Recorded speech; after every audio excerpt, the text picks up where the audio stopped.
What's up, soul family? If you've been looking for messages from your angels, ancestors, guides, even if they might be something like unconventional, like a fictional character, then I might have a message for you. I think we can draw inspiration and knowledge from every aspect of creation, not necessarily ones that are just bound to this reality, so to speak. If you're interested in a one-on-one personal reading, you can message me directly or book with me through the link in the bio. The first reading is $20. It's like up to 20 minutes, and you can ask as many questions as you want, or I can just pull and see what comes out. If it doesn't resonate, I'll simply refund you. That being said, let's jump right in.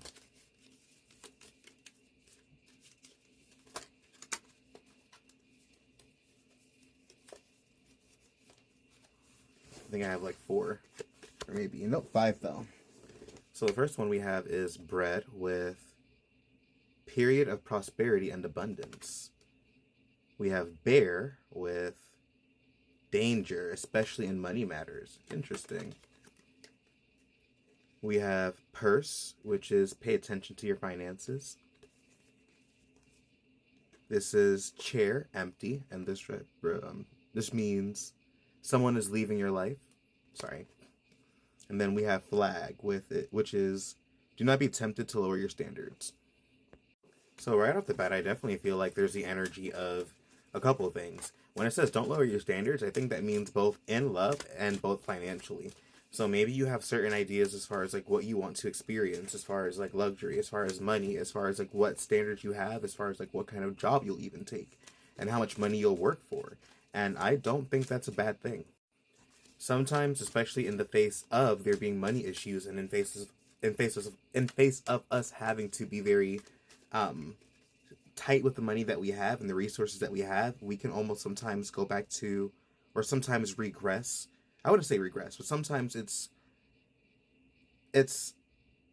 we seek comfort and we seek stability, and sometimes in seeking that stability, we can sometimes go back to older forms of making money, or even like accepting things that we normally wouldn't. And while sometimes it's perfectly fine for survival, there are other times where we might be stepping out of our power versus allowing ourselves to move forward with what plans we might have. But there are times where you might need to honor that, and where you might need to simply do what you need to for money and be resourceful and do what you have with the money that you have in the moment. And I think it's a very fine line between having to understand what your personal situation is, but I think you would know your situation, you know yourself, and you know how to navigate through whatever situation you're going through. So let's pull some cards and get some more information. And then as far as somebody leaving your life, maybe that's a friend or even like a lover. And a lot of times, I think that's an easy one. I don't think I need to pull more cards for that one specifically, but so many times we try to fight or cling for people or cling on to connections that we have because of the fact that they might be like somebody we had a genuine bond with. And I don't think that's necessarily, sometimes we can have bonds, have connections, experience them as they are, and then let them go as they are needed. We don't always have to have relationships or friendships or even marriages that last a lifetime. Sometimes we are meant to experience what we're meant to experience. Even the concept of marriage, maybe for a finite time with somebody, and that is just an okay thing too. But let's see what else comes out. The Seven of Cups. So Seven of Cups, a lot of times it can be the energy of there being like scattered energy, where we have like all these different choices in front of us, and we're kind of trying to figure out which one is the best. And it's not necessarily easy because there are so many different paths and routes and options that we have while we're navigating through them. And many times the way that I like to explain it is there's not necessarily one timeline that is better or worse. So reality, this is like where it gets very complicated. Reality is always going to conform to whatever you set your intention towards. So if you want to completely not have to rely on the 9-to-5 structure, and you want to trust that the universe is going to provide and you're going to be able to go through that, then reality is going to conform to that. However, if that's something that might be too difficult on your nervous system, then that's also why there's the other option of finding stability, of seeking stability, of maybe going back to, or I wouldn't even say going back, because I think that has the energy of feeling like we are regressing or going backwards in some way, shape, and form.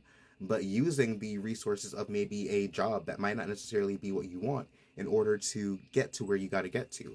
It's really just a matter of, especially with the Seven of Swords or Seven of Cups energy, really trusting your own intuition and the timeline that you're going to choose. And one isn't necessarily better than the other. They're both going to have their pros and their cons. But it's always just a matter of picking and choosing. And I think one of the best ways I can put it is, to the best of your ability, sticking to the intention that you set and following through with it. Because at the very least, once you do that, you allow reality to conform to what you are working for.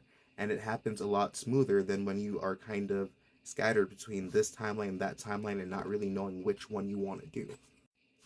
There was this one Rick or Morty scene, like, where every single time they had a split in their energy, wherever they had like a split in their mind, like wherever they weren't able to fully commit to one decision or the other, then you literally saw a timeline just split off and then split off and then split off endlessly, because they were not able to hone in on one potential and allow that to pretty much be what their experience was. And I think it's difficult to explain to people who might not have had the experience. But one of the things that helped me understand what Bashar might have meant, as far as how we go through billions of realities per second, basically based off of the beliefs, the feelings, the thoughts, and the energy that we're inhabiting second by second by second, what we're entertaining second by second by second, even down to a subconscious level, is what we shift into. And we're not always aware of that because we only see what's directly in front of us, and it appears to be one cohesive reality. But in reality, the more you tend to focus in on one specific timeline and one specific thought, and allow that to be like what your main goal is and keep your eye on that, then that's what then creates reality conforming around it and then giving you the support in whatever belief it is. Even in the negative, even if it's something negative where you start to fully believe like the world is going to end or the government's after you or whatever else.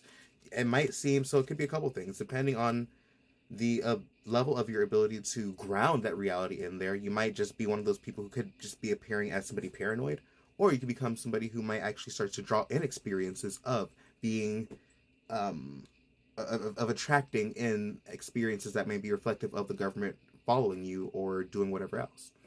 And that sounds insane, but what I'm trying to get at is, it doesn't necessarily matter if it's better or worse. Whatever your decision is and whatever your main focus and whatever your main intention is and focus is what's going to be reflected back to you. So it's always better to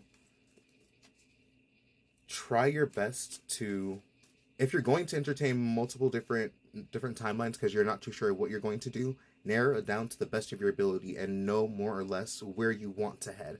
So at the very least, when you have options, the options that are being presented to you aren't like everything under the sun, and you're able to kind of like recognize what your intuition's trying to guide you down towards. Be it this path, be it that path. At the very least, you know that either way, your intuition's letting you know you're supported down either choice. It's just a matter of whatever you pick and whatever you decide to do. Not necessarily that one is better than the other. And then on the bottom of the deck, we have the Ten of Swords. So a lot of times where there is one ending, there is a beginning. And a lot of times it's not a very fun ending with the Ten of Swords. It could be an ending that was held in like what we felt like was betrayal or deceit, or something that wasn't just something could have even been very painful or difficult, like an era that was not the funnest to navigate. But many times what comes with the Ten of Swords energy is also that exact same, like where one door closes, another one opens. So where there is one ending, there is a beginning. And it's always important for us to, what we frame things as and what we're going to experience it as. So if you view one door closing as the end all be all, then that's what you're going to experience. But by contrast, if you view it as a pathway or as a stepping stone or as a way to get to where you want to get to, then it's going to allow you to experience that reality. So if you view it as a way to get to where you want to get to faster, and that was the fastest way, then that's what reality is going to reflect back to you. And it's not always easy to hold that intention and hold that belief, especially when things around you are showing you the opposite. But that is how you allow timelines to collapse, and that's how you would pick one of those cups that were kind of like floating in the atmosphere. So I guess it's kind of like the message from there. I try my best not to go over 10 minutes, so they're kind of like shorter messages versus like the 30-minute messages on YouTube. But peace and blessings, and I hope you guys have a great day.